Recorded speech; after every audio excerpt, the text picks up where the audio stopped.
Good morning, people. Make sure y'all come in here and subscribe to the channel.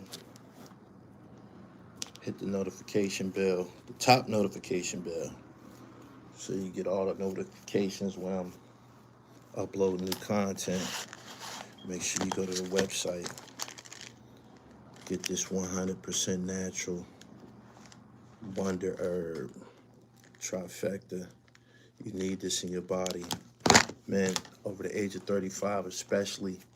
Once you reach over the age of 35, your body stops producing testosterone. Your levels drop every year after the age of 35, and that will affect you in many ways. Energy, stamina, your erection won't be what it used to be. This improves blood circulation throughout the body. And if you compound this with fitness, you're going to get great results. I seen a TikTok video. I'm going to actually upload it when I get up off here. A TikTok video of a dude breaking these capsules open and putting them in his juice. So however you want to do it, do it. Jay Solid, what's up? Good morning. Come on in here. Let's talk about it.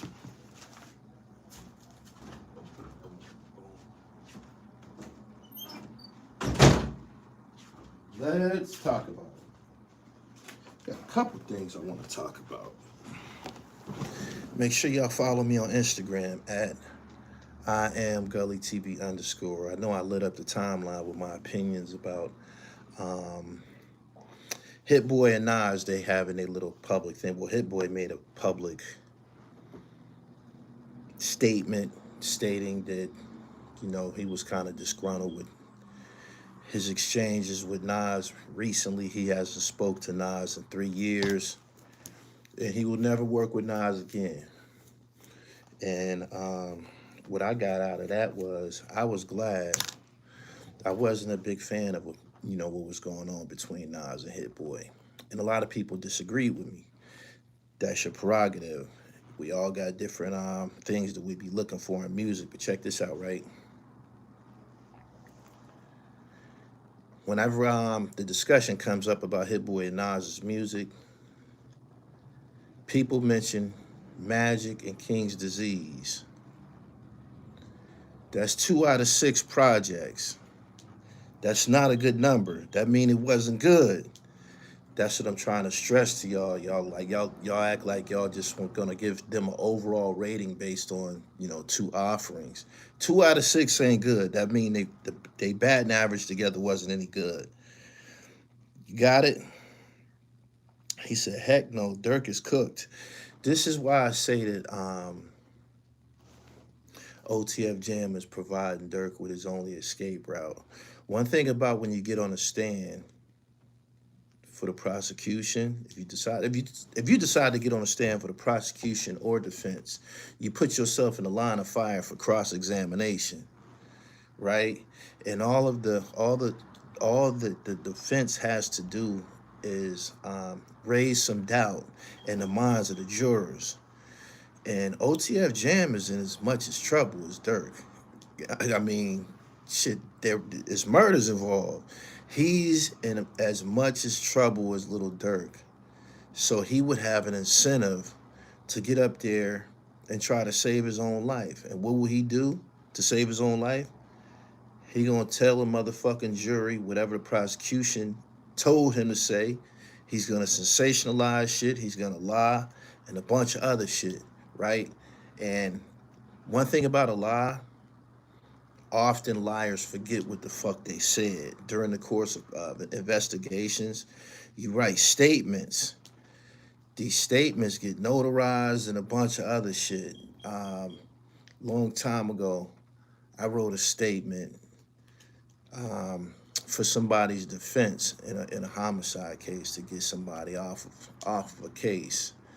And when you write a statement and shit, after you write the statement, they will have you back then anyway, after you write whatever you had to say, they would have you draw a line through all of your verbiage, so it can't be altered or nothing like that.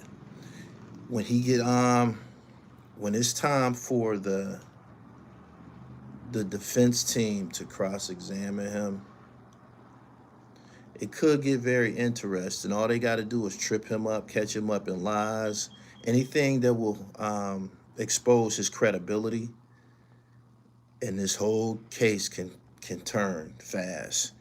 You know what I'm saying?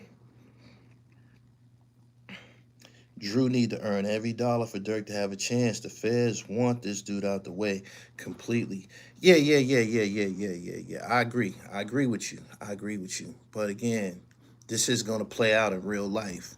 So he has to get up there, like you said, in front of Durk's defense team and repeat everything he says. He has to remember everything he said that's on a document. He gonna have to remember the shit that he said on court transcript.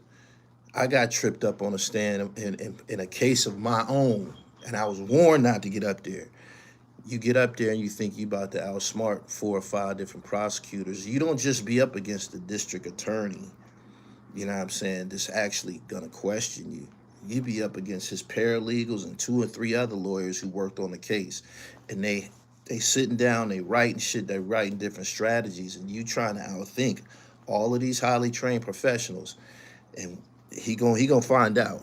Trust me. It's gonna be very, very interesting when he get on the stage. So that's what, on the stand, pardon me. That's why I feel that Durk's only chance is gonna come during cross-examination. He's trying to get away with his life. You know what I'm saying? He's trying to get a number. I don't think he gonna flat out beat the feds on a murder case. I mean, it's probably happened before, but they was really, really on OTF, and they have a lot of people to corroborate the shit that happened. They got a lot of snitches involved. Why? Because these niggas is facing life. I ain't never met a motherfucker who's willing to die in jail. You got it? He said he's not about to remember. Brian's still gonna rip him apart. That's what I was thinking, man. That's what I was thinking. Everybody was so shocked and astonished at the shit that he said for the prosecution. I'm like, man, them fucking defense attorneys, they licking their chops. They can't wait to get up there. They can't wait for their chance. Straight up.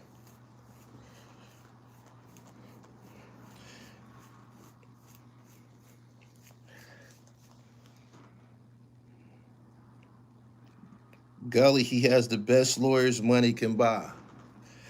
We gonna see. I mean, I'm familiar with who Brian Steele and those guys are, but again, we gonna see. But he definitely has incentive to get up there and lie and try to save his own life, and the jury is gonna sit up there and listen to that shit. This guy's a liar and he's a killer. Why would you believe somebody like this? He's been doing this his whole life. He's been deceiving the law his whole life. He's been lying, living unethical his whole life. Why should we decide that this is somebody who's morally correct, somebody that we should believe? Why now? That's what's going to happen. Let me get you out of here, man. It's too early in the morning, man.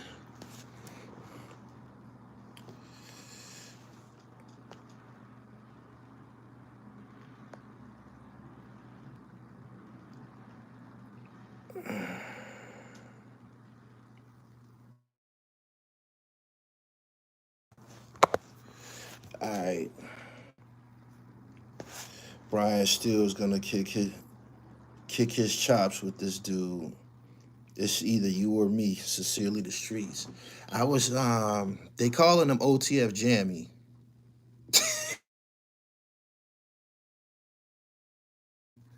They calling him OTF Jammy the Bull. He's just giving it up. It's crazy that in the streets you'll have these types of people around you. You never know what's on their mind. I know Durk, like, I can't believe this nigga was around me all that time. I gave this nigga money, gave this nigga opportunities, and look what he fucking doing. He couldn't hold his weight. Nobody told OTF Jam to be running around doing all them killings. Like they said in the testimony, It was a point in time that they had to pull him to the side at a video shoot and tell him, fam, you got to stop doing all this fucking killing and shit. You're going to bring the feds on us. That's going to come into, that's going to be factored in as well.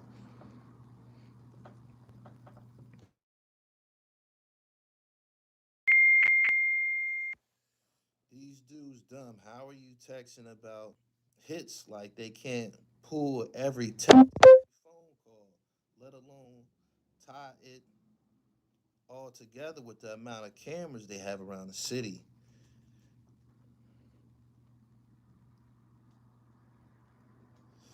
Gully, did you hear Nancy Grace yell out Sean Combs, you are next, pertaining to the Keefe D trial? The same thing applies. I believe the same thing applies for Keefe D. Keefe D probably had one card to pull. Blame it on Puff. Blame it on Puff. I mean, Keefe D was gonna wear that whole case by himself. Everybody else that was in that Cadillac is dead. And people been saying this the whole time. From the time he got picked up, he gonna point it and put it on one person. Maybe he can get a deal like OTF Jam got. Tell on Puff. That's how convictions are won, man. More so through science. Like the most damaging testimony is a participant. For real. What do you feel about someone saying OTF been working for the feds since he was doing his 10? I wouldn't be surprised. Something that people need to acknowledge is this, right? Niggas that be doing a bunch of killings and shit, you have to be perfect. You have to be perfect. You cannot make one mistake. If you make one mistake, that's your ass. You going someplace, right? These niggas don't be wanting to go to jail. So if the government has proven they will partner with killers, they've been doing it for years. Look at the mob. Sammy the Bull had 19 murders. Depending on who they after, they have no problem becoming partners with a killer. So if he been telling, I wouldn't be surprised. He's a killer. The fuck?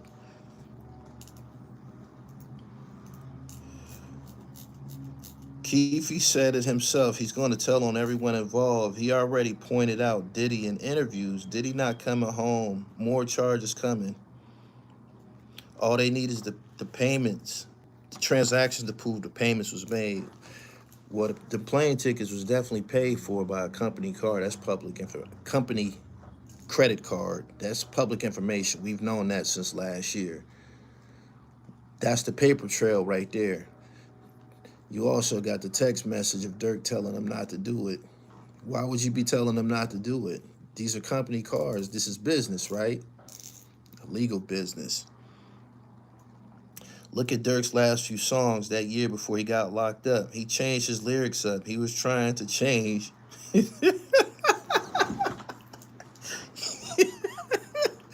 talk about them last songs when he was doing his charity and talking about save the kids and shit like that. That shit don't work, man. These investigations be extended, man, 5 and 10 years and shit. Like, you switching up and talking a bunch of positive shit with murders on your jacket. Bugging. I did dirt on my lonely away from the people I love the most. You don't tell on yourself in most cases. Nah, you don't. Unless you get on a stand. And OTF Jam could possibly fumble the ball and change the tide of this case. I'm not saying that he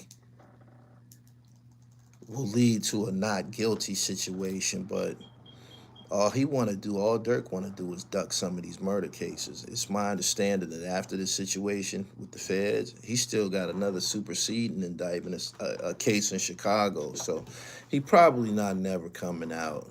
You're not just going to keep spanking cases, for real. I don't want to see him go down, but you right. Them white people don't care. He said he don't want to see him go down. None of his fans want to see him go down. Me personally, I don't care. I did post this on Instagram last night. Lil Durk, OTF Jam, the whole drill era of hip hop music gave people a very, very distorted look at who niggas from Chicago is. Chicago niggas is some live niggas, man. For real, they real player with it. They get fly, they get money. This whole era of the killers and savages and shit, that gave them a bad reputation. It did. Good morning. Durk should have paid him. Goofy nigga. Get goofy results. Plus, he sell out himself. Time to weed out real from those that pull us down anyway. I take it you feel Durk should go to jail. Jam the Rondo under the bus. Jam through Rondo under the bus. He already doing a 40-year bid. Just pulling shit out. Yeah, he went back. He started talking about all of them. Started talking about Chief Keef. Rondo been in jail for years. His life is on the line, man. He's putting on a performance. His life is on the line. That's what it is. Only smart one was Chief Keef. He got the fuck away from all that shit. Chief Keef needs to be commended for what he did. Every last one of them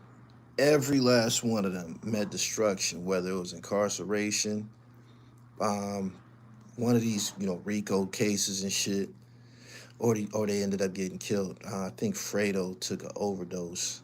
Fredo Santana took an overdose, but no good became of it. He obviously had the right people around him, and I don't think Chief Keef has put out any impactful music in a long time, but he was able to get away from him and, save his own life. It doesn't matter. Jam testified Durk was the only one taking care of him in jail, and he still told. His life is on the line. If you want to know why he's doing it, he don't want to die in jail. It's so crazy to me how we focus on stuff like this and not the grand scheme of things.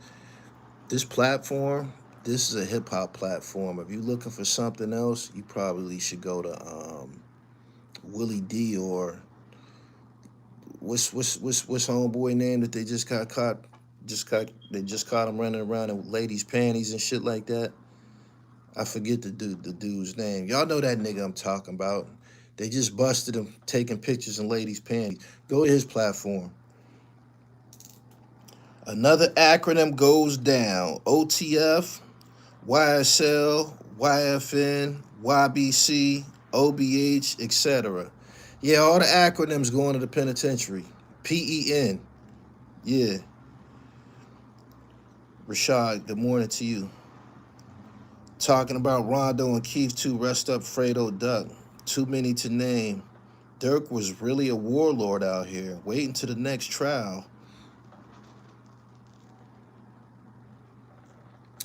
Durk's music and the videos and the lifestyle, it affected too many people beyond Chicago. That shit started to spread to the point every city in the United States had their own drill scene and their own YNs running around killing and drilling and shit like that. That shit needed to come to an end. It did. It needed to come to an end because they wasn't going to stop. It was paying them. They was going to continue to put out death music, and it was going to continue to affect people in Ohio, Florida, Alabama, Texas, New York, Philadelphia, YBC, and all of them. They was influenced by this shit. Like the lingo started to spread. They talking about poles and sticks and demons, and that shit all came from Chicago. A lot of lives was lost because of that shit. That shit had to stop. So if this conviction is that which puts it to an end, because it started to slow down. Niggas started to go to jail, and it started to slow down. Like I said, YBC, all of them niggas is in jail. When people get to seeing niggas get to getting carted off, given 40 years and shit like that, they'll say, shit, being a janitor ain't so bad. Being a truck driver ain't so bad. Working at Walmart, that's not really bad. This is some bullshit. That's people not understanding that, yes, you have come from something, but at the same time, I think people change when they see the end coming, when you start falling back. It don't work out where somebody can do a bunch of killing and then wake up one morning and put on a kufi and say, I'm Muslim, my daddy Muslim. Like all of them niggas started, when Ramadan was coming around, all of these niggas started fasting and wearing Muslim garb and shit like that. It don't go like that. It don't go like that. It don't go like that. It do not go like that. Starting to talk positive and shit like that, it don't. You got to deal with the energies that you put out into the world. It was time for a cleanse. They tried it in New York City, but the police are too strong here. They put them niggas in jail. They wiped the whole drill scene in New York out. Them niggas is gone, been gone for some years now.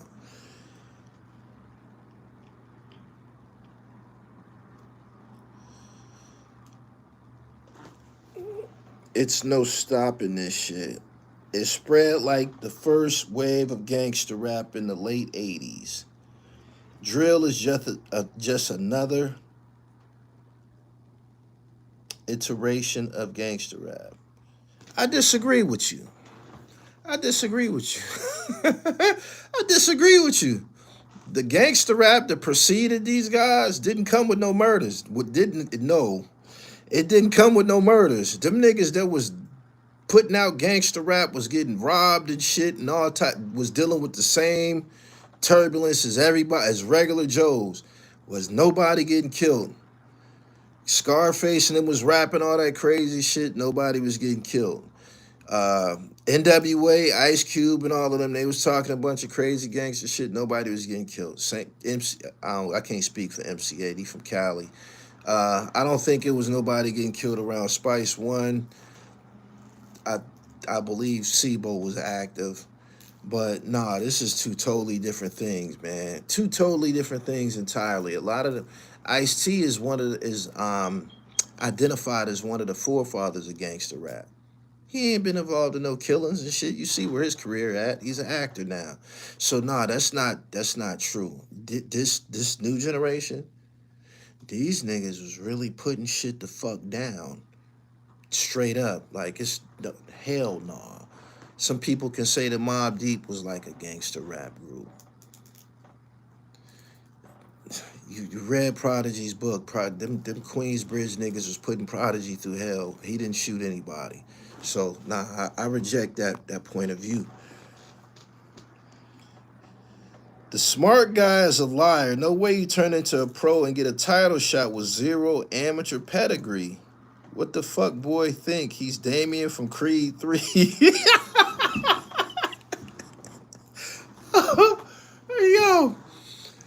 Hey, yo, listen. Do y'all see similarities between him and Taj Mahal? I see a lot of similarities between him and Taj Mahal. I'm glad that nigga was busted and exposed.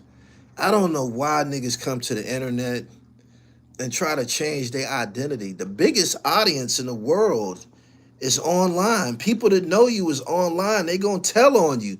And not only that, these niggas doing interviews. Everything I just said about OTF Jam, you got to remember all of the lies you told. You got to remember everything that you said. Smart is lying and forgetting shit that he said on other platforms. One platform, they asked him, he rapping, he talking about, I'm from Marcy. You got other platforms, he talking about he from Harlem. He's saying he's from Drew Hamilton. I've been to Drew Ham. That's on 143rd Street and 8th Avenue. That's where Head Ice is from. They actually found the Tiger in Harlem. That's Drew Hamilton Projects. Them niggas is online, deep as hell. They like, man, we don't know him. He didn't grow up with us. Why are you making up lies? What's wrong with just being yourself? Pathetic. I also seen his boxing work. I seen it too. Terrible jab, terrible footwork. That nigga gonna get in the ring with somebody and get knocked out. It seems like nowadays these young cats want to broadcast their business also looking like clowns on social media. Chicago had a big hand to do with that. They did. When DJ Academics first came out and he would cite or talk about the shit that was going on in Chicago, y'all know a lot of that shit was um a lot of that shit, a lot of those confrontations was playing out on Twitter. This is when Jakira Barnes, that the female, they was calling her Little Snoop or whatever, when she was living, her and King Von, their exchanges and shit, all of them, Rondo, 600 Breezy, they the first generation of killers that had Twitter accounts. Yo, I'm like, damn, man, I gotta get more active on Twitter, man. Like, these motherfuckers is tweeting what's going on. They talk about the shit they about to do. After they knock somebody down, they run straight to Twitter and tweet demon emojis and pistols and shit. That was crazy. Chicago Twitter went crazy back then. That shit was unbelievable. I couldn't believe they was doing that. I'm like, how do these dangerous, devious motherfuckers, how is they so up on Twitter like that? Academics getting the last laugh. First generation goofies. Somebody mentioned this to me about Lil Durk, right? And all of those guys, for real. He said, Mill, listen, them niggas was killers to begin with. Them niggas was gang members to begin with. Just because they ended up making it in music and somebody gave them a check, that don't change their mind state. They still the same person they was before they got rich. So they're gonna conduct themselves in the same manner that they were before they got some money. So everything that we seeing that played out, they still had the desperation mindset. You know what I'm saying? A lot of desperation was tied to these murders. A lot of these dudes was killing motherfuckers for chains and shit. This shit played out online, man. We seen all of it. They killed Duck. Them niggas was at the icebox buying new OTF diamond chains and passing them out like the next day. These niggas wanted chains. That's desperation, man. These is have-nots, man. And a lot of them gonna die in jail. They is. These niggas all in videos telling their own stories. That's what I don't respect about it. If the truth was bent, let someone else bend it. They don't know. What's worse, the LA gang scene or Chicago drill scene? In my opinion, from what I've seen, it seems like LA at this time still kind of had some type of structure involved. I don't know who's giving out the directives, but I know that the whole structure thing in Chicago has changed. I had a guy on this platform from Chicago. His name is Chicago Ant. You can look this video up. It's in my archives or whatever. And he was talking about growing up in the 80s he was a BD as well. And he was talking about growing up. It wasn't no skipping school. Them niggas had to go to school. Like them older Chicago niggas, them older gang members. What you doing out here? School hours. Take your ass to school. They had certain laws that they lived by. You had to know what's called lit, knowing you're lit. That was the I guess the rules and the value system, or what was expected of you. And now they don't have that type of structure. A lot of them older guys ended up going to prison and shit, and left them young niggas to raise themselves, and they didn't come up with so much structure. So the killing is just way out there. It's way out there. So I feel that yeah, the codes were no longer around. I feel that Chicago got way more wilder than LA. Splitting 100,000 for murders with a group of people and having a public defender is crazy. The 90s era was wild too in early 2000s. It's just the social media fucked shit up for the generation.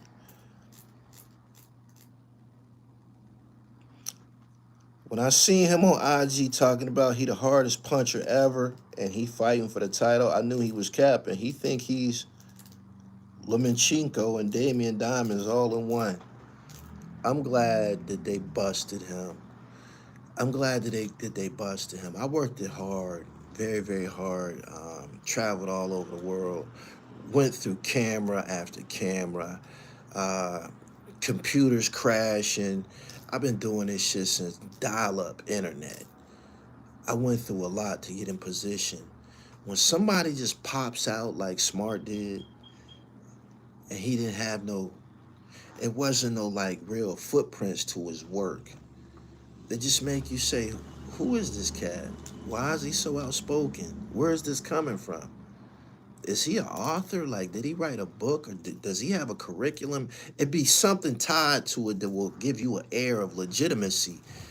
And he said some shit about Dapper Dan one time, and I couldn't believe it. I'm like, who the fuck do this nigga think he is? He talking about Dapper Dan need to do this, and man, Dapper Dan been successful for like 45 years.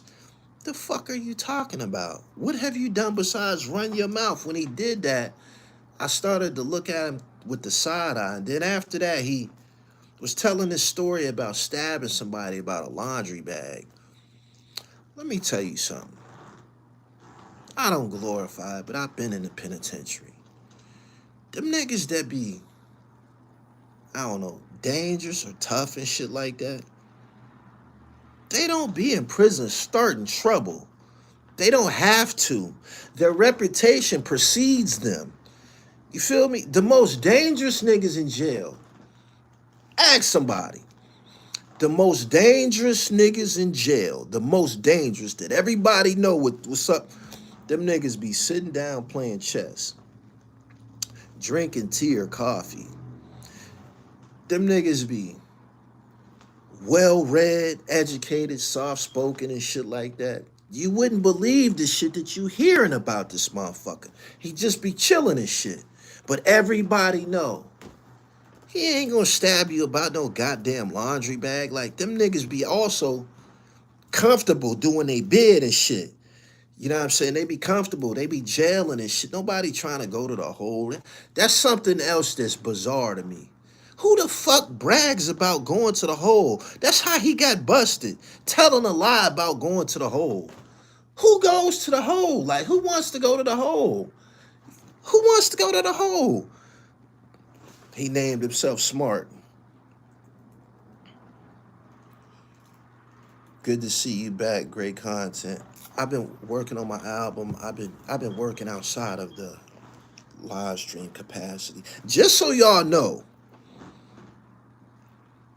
the live stream, with the exception of Star from the Star Chamber, who been doing this shit way before everybody, and I'll say Doggy Diamonds, everybody uses this live stream to cover up the fact that they're not working, that they're not doing anything. They don't have no contacts.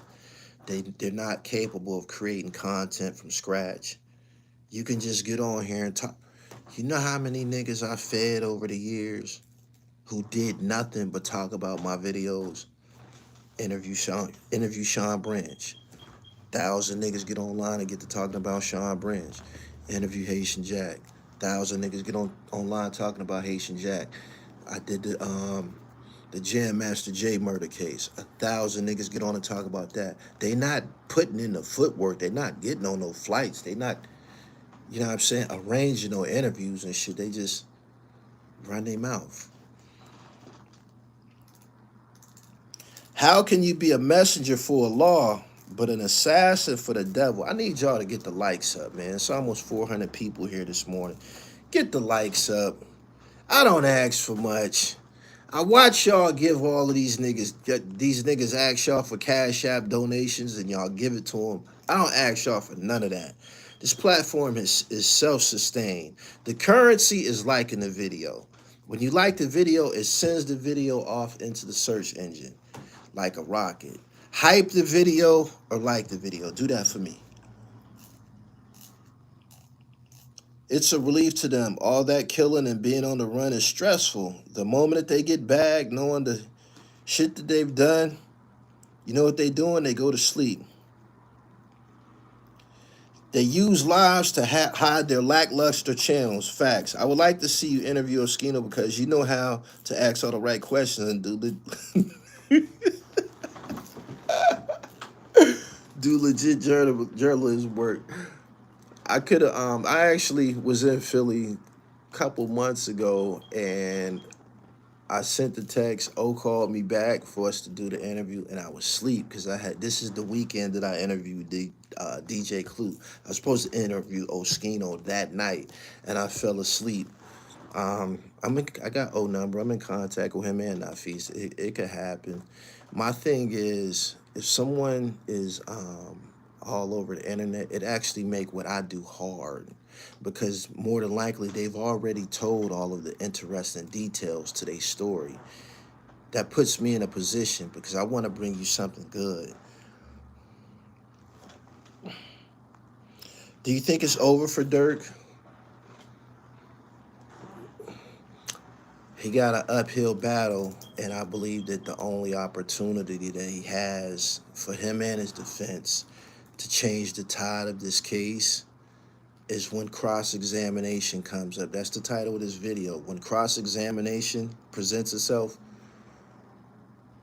OTF Jam gonna have to remember all of the lies and deception and everything that he told them, the investigators, and the shit, even the shit that he just said on the stand. He gonna have to remember that shit, because the people that he said it in front, they got court transcripts, they got paralegals who done wrote this shit down.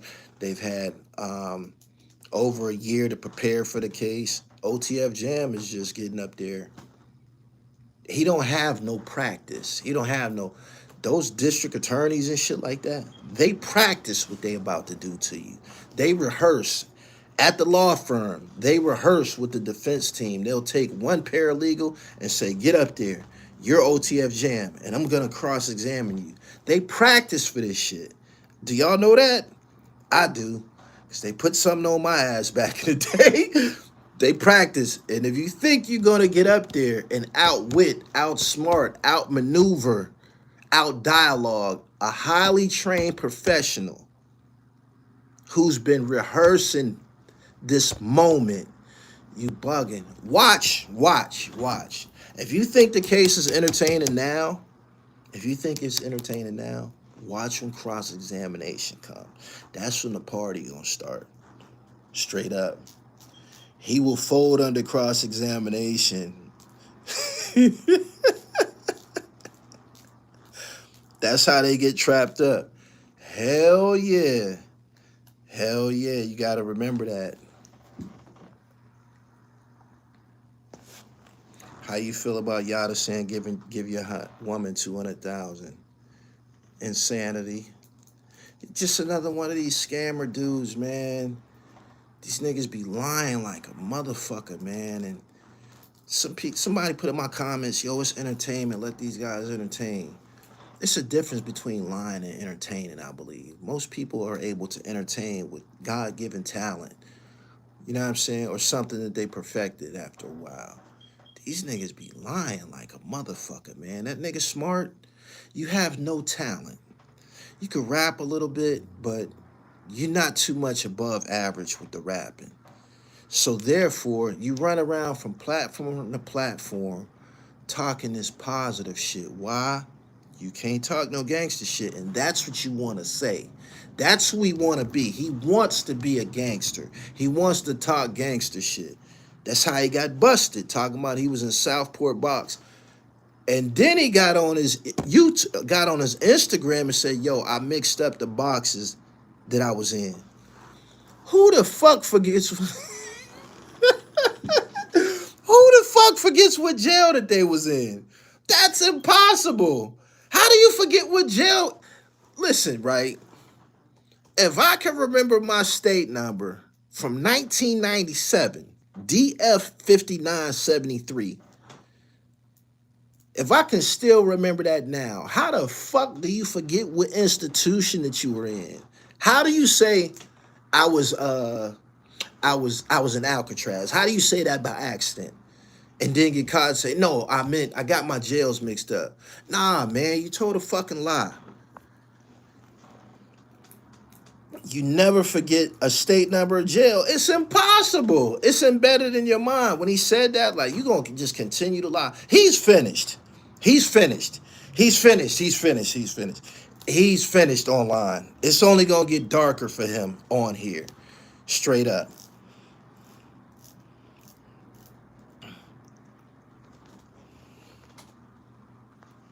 Did you hear Smart say he's better than every boxer that's currently boxing right now, but he's never had a fight professionally?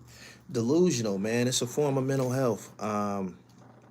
He should be diagnosed with something. Same thing with Taj Mahal. Taj Mahal been telling motherfuckers he from Brownsville, Brooklyn. Man, you ain't from no goddamn Brownsville. You from Iowa. Be proud to be from be proud to be from Iowa, man. Like you could be a pioneer. You could be like one of the first live niggas that somebody has encountered from Iowa. You don't want that. You want to lie and say that you from the same city as Mike Tyson because it sounds popular. Delusion is a form of mental illness. I agree. Do you think prisons are more dangerous in the South or up north? Definitely in the South. That whole the sex thing, that shit don't really happen in prisons in the North. Like the shit that you see on TV, like the rape, somebody gonna rape you or somebody gonna make a sexual pass at you and shit like that. That shit don't really happen. That's some TV shit. It don't happen in the North at all. Why? You don't have to rape anybody.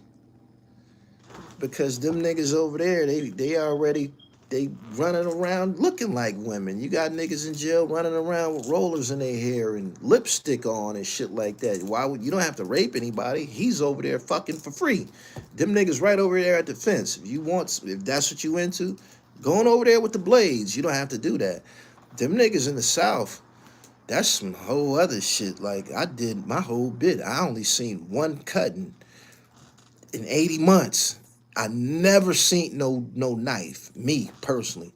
The nigga that I seen get cut, it was like 30 feet away. I just seen the hand movements. I never seen no knife.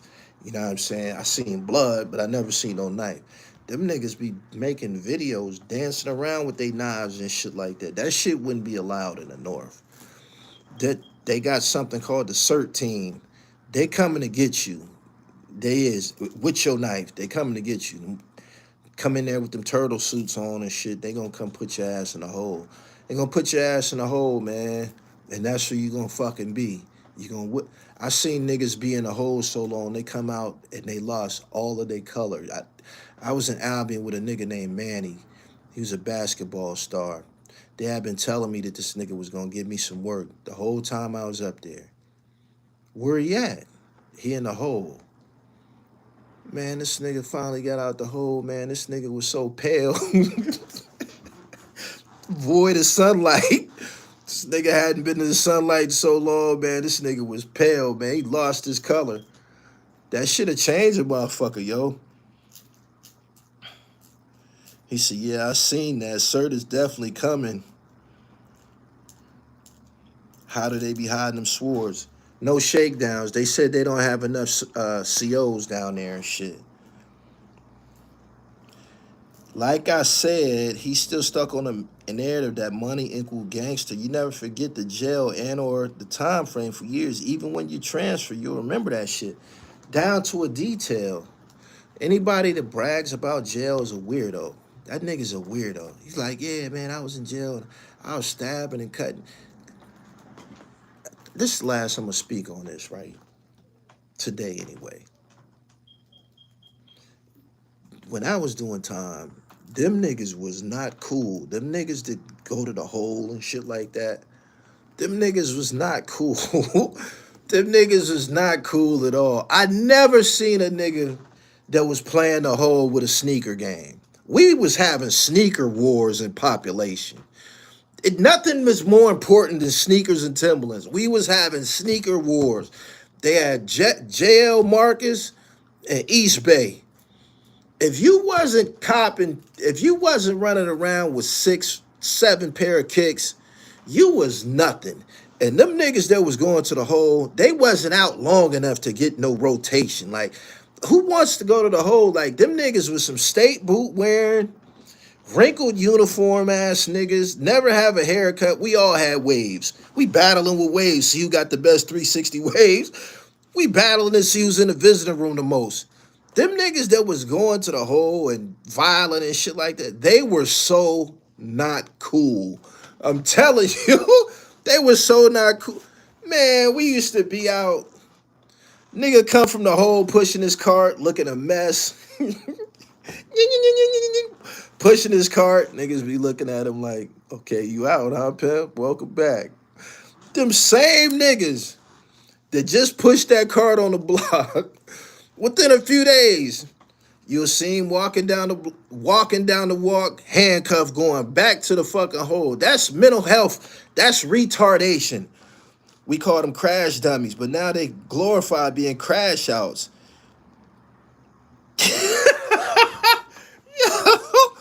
Yeah, crash dummies. Like, look at this dummy. You can't even, man, you ain't playing no tickets. You ain't playing no tickets. You ain't getting no money. He said sneakers was more important than water. Facts. I had sneakers and you only supposed to have 3 pair a year.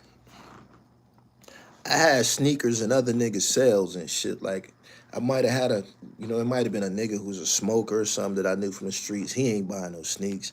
Yo, man, let me pay you to keep these sneakers in your cell. I got 3 pair in his cell. I got 2 pair of boots in this other nigga's cell. I got 3 in my cell. Might have 4 COs coming to sell. Who do all these sneakers belong to? Most of them mine. I say, them is mine right there. Them other ones, them is my cellies. He only got 1 pair of sneakers, but he claiming 2 pair for me. Nothing was more important than that. I'm telling you. I've said this before. Like, I don't know how it is now, but prison was like a fashion show when I was doing my time. I'm just keeping it real. All respect from the Samoan community, Australia and New Zealand. Respect to you too. Yeah. Good morning. Make sure y'all subscribe, man, to the channel and follow me on IG at @IamGullyTV_. People going in and out of the box don't get no visits. No visits. No bras. We had contact visits. I used to come back with smelling like perfume, bitch been kissing on me so much. Lipstick all on my collar and shit. You know what I'm saying? Who wouldn't want to do time like that if you got to do time? Contact visits, man. I'm in the visitor room squeezing a fat ass on a regular. Niggas don't get no visits going to the hole. You don't get no visits going to the hole. That's not even on your mind. Some folks just got to get that bullshit out of their system and learn some hobbies other than glitching on niggas. The jail thing has been glorified online. Smart was doing that shit because he thought that was some thorough shit to talk about. It's so many niggas who's been online. We not from New York City. I'm not. But we've heard the term the box. We've heard Mano talk about it. We've heard all these niggas talk about it. Smart wanted to be like Mano and them niggas that was really in the fucking box. And I don't think the nigga ever been in a hole. He don't seem like the type. He don't seem like the type. Another thing that's developed from doing prison time is character judgment. He never seemed like the type. Like, he be telling stories, he be having his face all balled up and shit. I'm like, that's not authentic. It's not. We called it the dance floor. That's what we called it too. The dance floor. Yeah. Getting back on topic. OTF Jam is running it, man. He's running it. He's going to forever be remembered as one of the more high-profile snitches.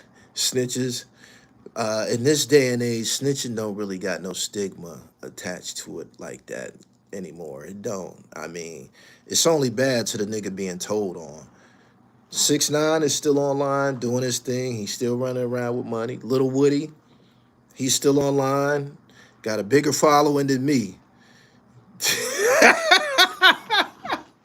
Got a bigger following than me for telling. That don't stop people from hitting that follow button.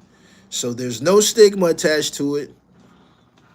I don't think OTF Jam is gonna.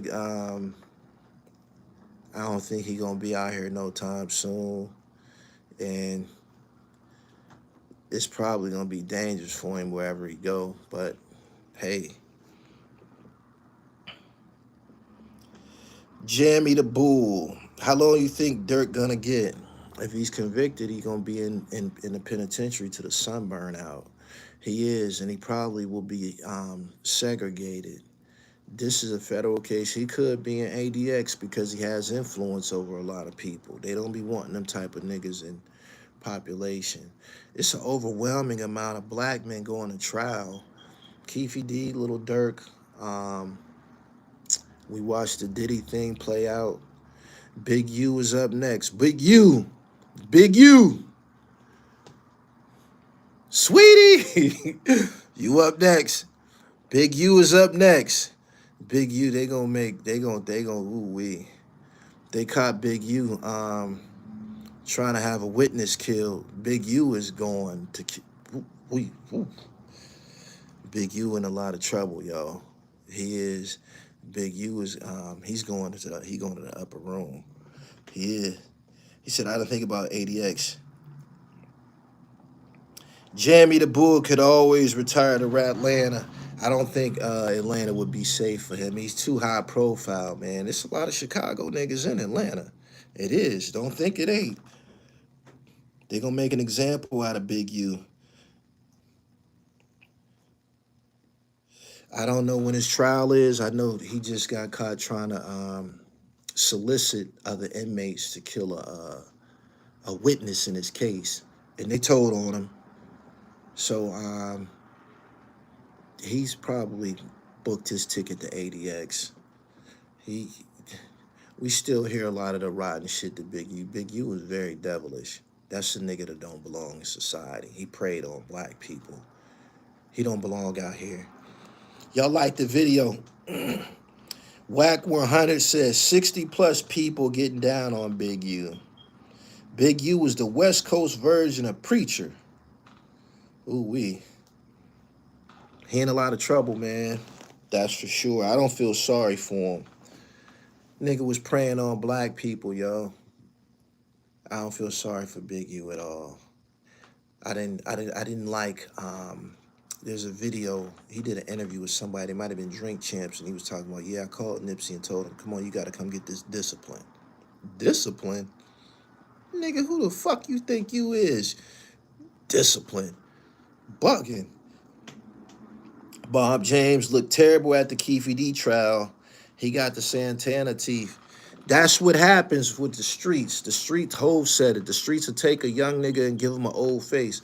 Bob James was pretty good looking older black gentleman just 5 years ago when he first came to the internet. Even, dark complexion, had a nice smile, seemed like a likable guy. Them demons, man, them niggas got them demons that they gotta live with. That shit is in their head and their spirit. They can't, didn't you hear when Mob James got on the stand? They said, you had to be here, right? I don't know whether he was in some trouble. Is that a question? Have y'all asked yourself, what does Mob James and Reggie Wright have to do with this case? When in all reality, they could have just, okay, I'm pleading the fifth. I ain't got nothing to say. They are actual participants in this case that tell you them niggas is in trouble on some level. Them niggas is in trouble on some level. Why did Idi Amin from the Outlaws take the stand? He probably trying to get some justice for his man Tupac. They hurted a lot of people, innocent people that only wanted to be artists. Yeah. Big U trial starts February 16th. Keefy D talk too much.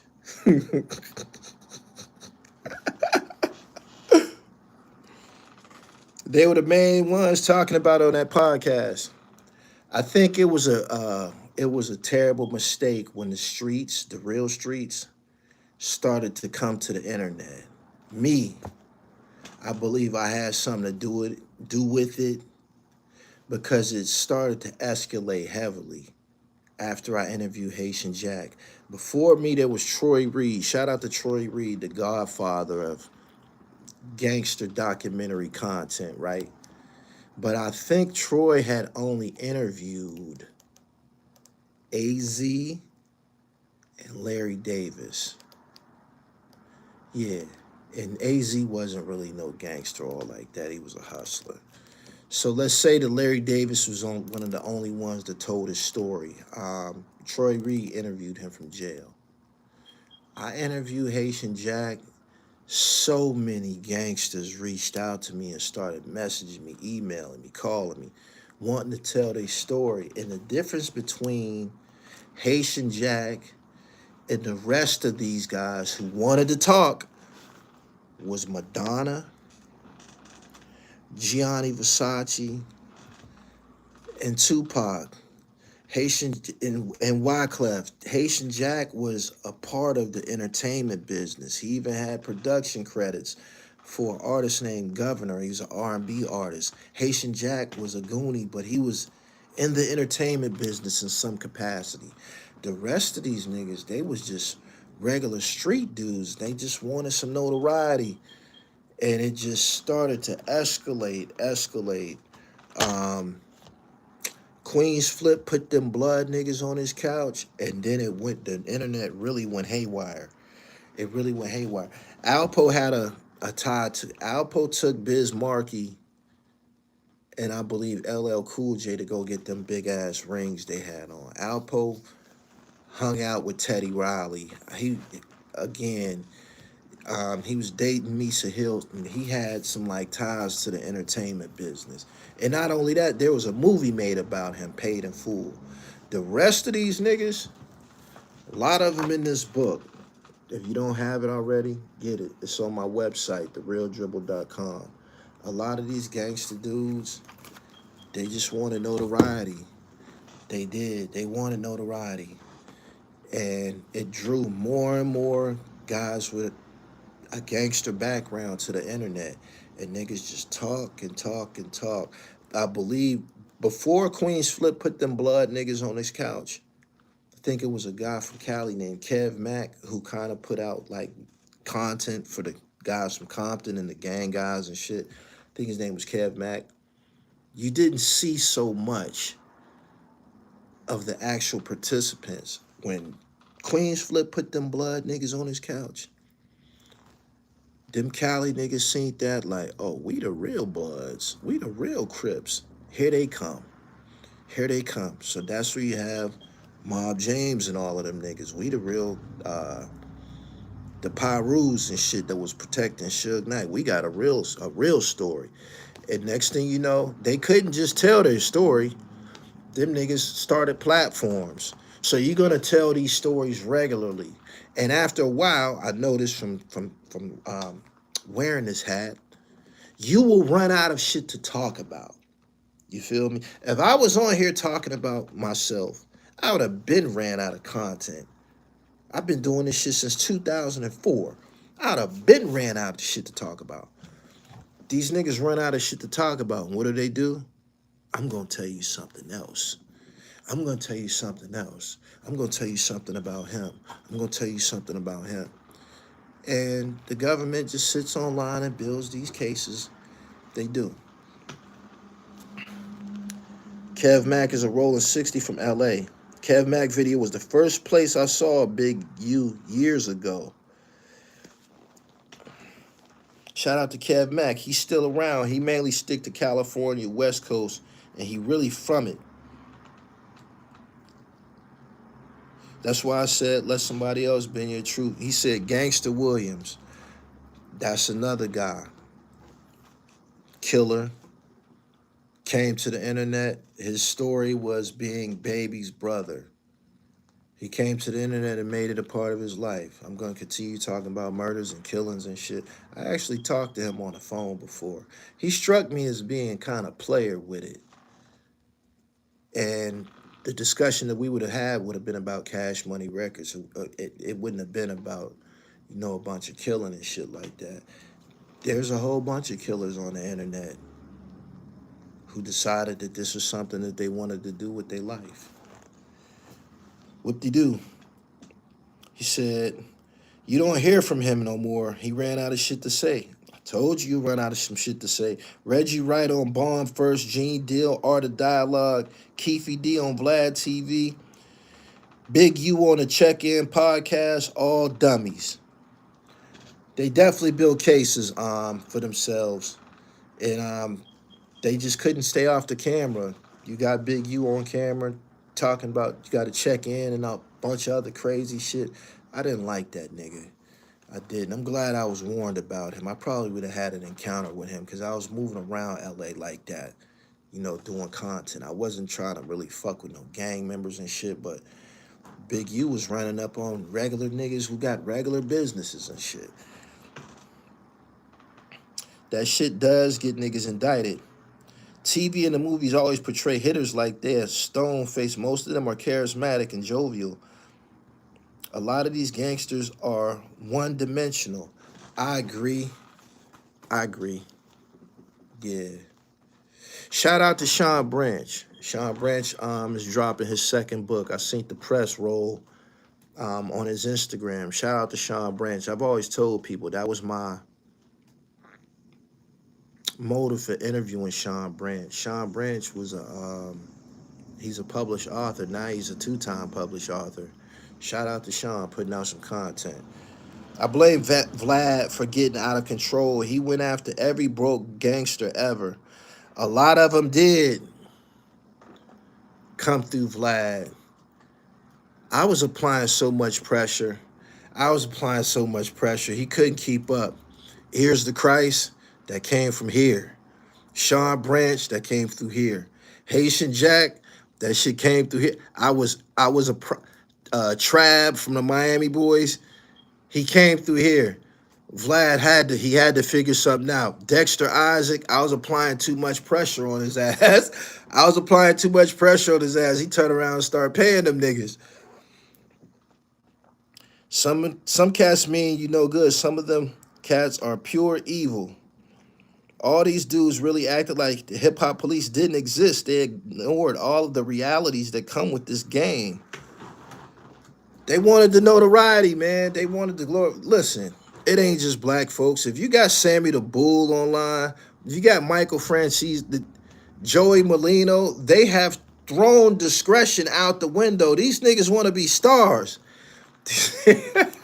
These niggas want to be stars. These niggas have thrown that whole idea of keeping a low profile, that went clear out the window. These niggas want to be stars. Prince Miller, he got his own platform. Killer.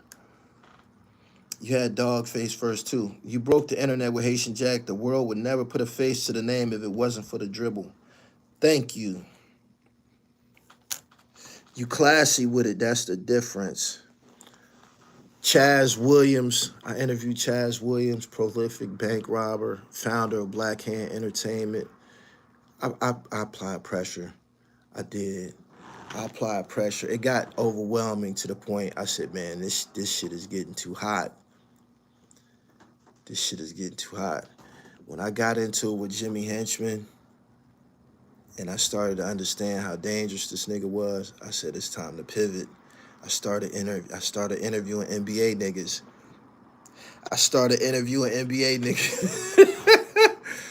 Man, when I went through with Jimmy Henchman, man, I used to come out my crib in the morning, look at the bushes and shit, make sure wasn't nothing moving in the bushes.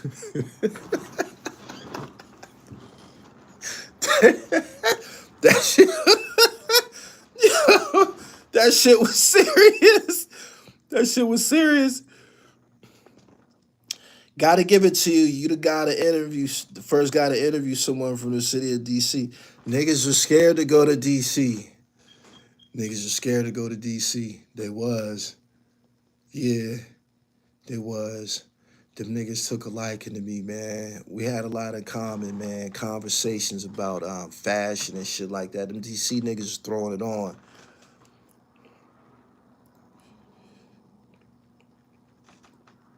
He said Jimmy had them silencers. I know Pop a Lot did Convertible Burt, but I would love to see the dribble version. Do you know that somebody reached out to me and asked me, do I want to interview Y&E Sosa again?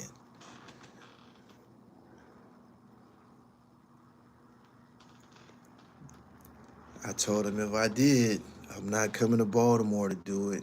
They said he ain't in Baltimore no more. That's probably a good idea for him not to go back to Baltimore. He back online though. I don't know if y'all seen that. I'm gonna be honest, Gully. A lot of these cats don't know how to conduct an interview like you. They ask niggas questions. You ask a professional question. When you conducting an interview, it's basically a general conversation. You don't want to insult your reciprocal. You don't want your reciprocal to become upset or uncomfortable with you because then they not gonna share with you. You want to get them to a place of being comfortable because then the conversation is fluid. That's always been my method. Straight like that. Yeah. He said King Tut is smart and low key. King Tut tried he shot his hand at YouTube. He wasn't interested. That which made him interesting was his name being mentioned on that song Against All Odds. He wasn't Haitian Jack. A lot of these gangster dudes that came behind Jack, they were not Haitian Jack. These niggas wasn't fly. These niggas wasn't fucking no bitches or nothing like that. These niggas just violent.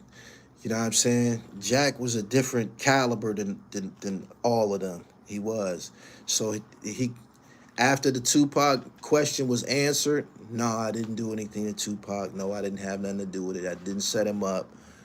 There was nothing else for King Tut to talk about online. It wasn't. He tried it. My brother was so hyped about the Haitian Jack interview, it made me find you. Saw the content and been here ever since. Thank you. Yeah, just violence. A lot of them. Just ignorant, violent niggas. This ain't the place for you. It's not. It's not. After you tell us your story, you cooked. You cooked. That's what happened to them niggas that was on the couch at Queen's Flip.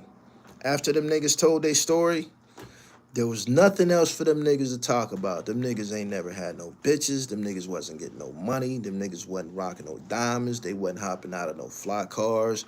They just was in Rikers Island cutting motherfuckers and getting cut. After that, they were finito. Skinny Joey ain't talking about no open cases. He know better. He seems to have a lot of polish about him. I agree with you. Yeah. What cities is up in here this morning? Damn, I done been here over an hour already. I'm just cruising. I got up early this morning because I wanted to talk about OTF Jam, but what cities is in here? A lot of these dudes ain't intelligent. They think violence is the key to everything. New Orleans, Albany, what up? The Big Easy, the BX, what up? What up? Philly, Pittsburgh. Most of those dudes on the couch went back to jail. Where they belong? Coatesville, Boston, Massachusetts, Asbury Park, New Jersey, New Haven, Warren, Ohio, Brooklyn, D.C. D.C., what up? Shout out to my man Payroll, Michael Gill from D.C., my guy. Kareem Mowat. Youngstown, Ohio, Richmond, Boston, Ohio, Syracuse, The Rock, what up? Money earning Mount Vernon. College Park, Georgia. Trey Bucks, I appreciate you. He just dropped the link to my website. Make sure y'all slide through there. Richmond, Virginia, what up? Love Pac, but there was a pattern of messing with the wrong gangsters and not knowing who they really was. That's because he wasn't a gangster. He was attracted to them. Queens in the building, Jacksonville, Pittsburgh.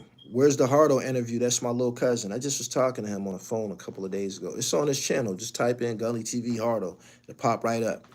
Maryland, what's happening? I appreciate y'all tuning into the dribble, man. Make sure y'all get this herbal supplement, the TRIFECTA. Get this, especially if you having problems in the bedroom. You do not want to be fucking with them rhinos and them honey packs. That shit is gonna kill you. West Philly, what up? Well, you fucked that up. Gangsta Lou, when he was on Flip, everyone knew he was there. Troy Reed had him in the Game Over in the Alpo documentaries. Gangsta Lou was the shooter runner for them. I don't know about that. I believe the Alpo was the shooter for AZ and them. Not taking nothing away from Gangsta Lou. I just know. I just had conversations with Alpo, and I believe what Alpo was telling me was like 80%. I think he was 80% transparent with me. Yeah.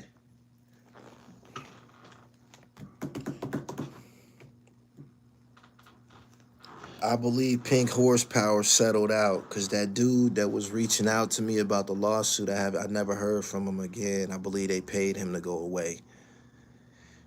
So do you think Durk got a chance in Game 7? His only chance, in my opinion, is when cross-examination comes. For all of them niggas that plan on telling on him have to get cross-examined. These are not ethical people. A lot of them, their life is on the line, so they gonna lie, right? When cross-examination comes, if them niggas don't have their shit together, they're gonna get busted in lies in front of the jury, and that can change the way that the jury views the case. Now, you got other shit that's damaging the Durk, like text messages, paper trails, his own music videos, interviews that the jury will be introduced to as well. Yes, they allow in his music video. I forget the name. It's a specific video that they're going to play. And he says something like, I have shooters on payroll or some old shit like that. That's going to be very, very damaging, but they're going to use it. How about Hit Boy and Nas? He said Hit Boy sound like his feelings hurt. I'm going to touch on this, and I'm getting out of here. I got to go do something. Jamil Lindsay did not like the Hit Boy shit. I didn't. Some of them songs was good, right? But in my opinion, a good song is a song that you're going to play again 20 years later. I don't think none of that music from Hit Boy is going to have the same. I don't think none of that music from Hit Boy has the same hang time as Nas's older offerings. Like, it was written Illmatic, Stillmatic. I don't think he reached the level of bringing out Esco. That's a different level of Nas. That's Nas at his best, Esco. People say, yo, you bugging. That King's Disease and Magic was fire. Let's say they were. Because a lot of people say that they liked it, those joints, right? Those are 2 projects out of 6. So if 2 projects out of 6 was good, does that give you the impression that Hit Boy's Run with Nas was a success? If only 2 projects out of 6 was any good, is that an indication that this was a successful endeavor? Hell no. I did not like Hit Boy production. Me neither. Niggas wanted to hear that shit, so wanted to hear Nas rap again. So listen, right? If you putting out dope music, it ain't no reason to put out 6 fucking albums. It's not. One good one would have the impact of 6. You know what I'm saying? 2 good ones would have the impact of 6. Why would you just start dumping? You dump trash.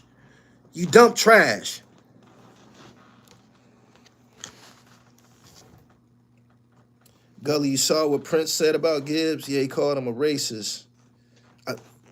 A rapist. He said he's a tree jumper. Gibbs is funny as a motherfucker. Glaze is hilarious. He is.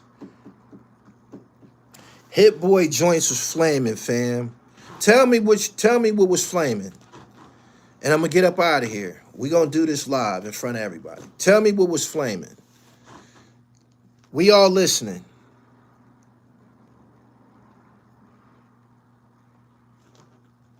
Tell me.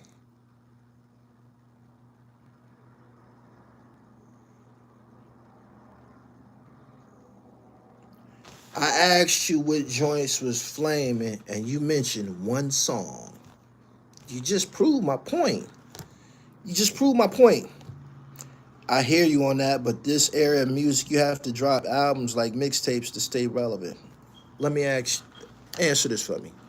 Do Drake drop 6 albums? Do Drake drop six albums? And you about to say, well, he just did this past summer, he just dumped. That was to fulfill his obligation with a specific record label. He had a motive for doing that. He had a motive for doing that. You know that, right? Just so you know, he had a motive for doing that. You don't got to do that if the music is good. You don't. KD 1, 2, and 3 was fire. Magic was ass. Nas' first Lost Tape album is better than Hit Boy shit. Hit Boy and Nas are taking over the market, the best albums of all times. Yeah, right. I'm still waiting on you to tell me what was so flaming. This is how you know this is some bullshit. This is how you know it's some bullshit. If it was so hot, you'll be running off names. You can't do that. You can't do that. No impact.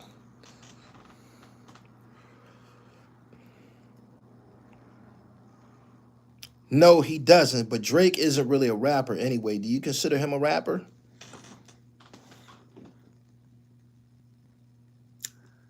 The shit that he dropped this past summer, that Iceman shit, all of that, I spoke about this. I didn't consider those to be rap albums. There was a lot of singing on there. Does that answer your question? Is he a rapper? I think he's a rapper. He started with Young Money, rapping. He just happened to be able to sing too. So, I don't know. He kind of like a hybrid artist. Yeah. He got to go back and listen to him. Yeah, he gone. He left. He left. Most niggas that be saying that shit is fire, they gonna do the same thing as him. You don't have to think about the songs on Flesh of My Flesh, Blood of My Blood. You gonna just start blurting them out. Them Jay-Z classic joints, you'll just start blurting out tracks and shit. Even Nas's classic joints, you'll start blurting out tracks. They don't do that with Hit Boy. People don't do that with Hit Boy. They don't.